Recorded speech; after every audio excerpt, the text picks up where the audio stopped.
Paris. Le président français Emmanuel Macron expose mardi son ambitieux projet pour refonder l'Europe, malgré la perspective d'un gouvernement allemand moins réceptif après les élections de dimanche.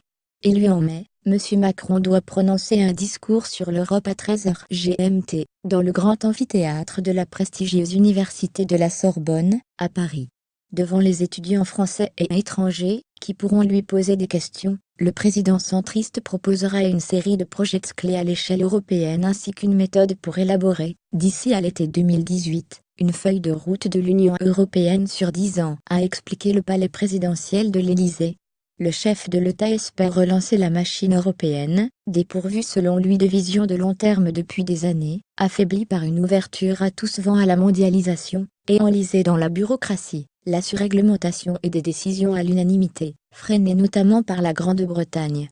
Il détaillera une méthode de travail, pour avancer sur 5 chantiers clés: le numérique, le climat, la sécurité et la défense, la question migratoire, et les questions économiques et commerciales, sans rechercher ni unanimité ni plus petit commun dénominateur. Paris veut au contraire, que les pays les plus volontaires sur chaque dossier, aillent beaucoup plus loin dans l'intégration, explique l'Élysée, afin de surmonter la lourdeur des décisions à l'unanimité des 27. Les pionniers pourront ensuite être rejoints par d'autres, comme pour les accords du Schengen. Et les pays qui ne voudraient pas, ne pourraient pas empêcher les autres d'avancer.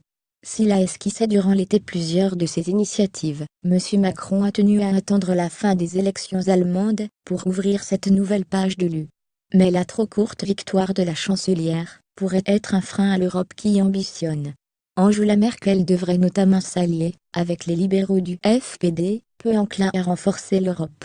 Le chef des libéraux, Christian Lindner, a ainsi déjà averti qu'il s'opposerait farouchement au projet de budget de la zone euro du président Macron, lequel espère ainsi aider à financer des investissements d'infrastructures.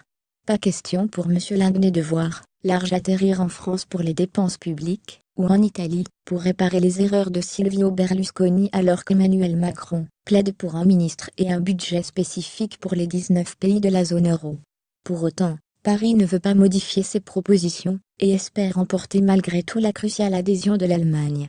Des mesures emblématiques, c'est le bon moment pour proposer notre vision, car si on attend trop, les négociations de coalition en Allemagne seront fortement avancées, et on pourra nous objecter que Paris n'a pas fait connaître à l'avance ses propositions, explique l'Élysée, alors que le président Macron a multiplié les consultations avec ses partenaires ces derniers jours. À la Sorbonne, le président va dévoiler des mesures emblématiques et concrètes. Des propositions qui lanceront le débat au niveau européen, idéalement avant la fin de l'année, précisent ses services. Parmi elles, création d'une agence européenne de l'innovation, un Erasmus élargi, un cadre de taxation de géants du numérique, les GAFA, qui sera au menu vendredi d'un sommet européen sur le numérique à Tallinn-Estonie, ou encore une coopération dans la lutte antiterroriste.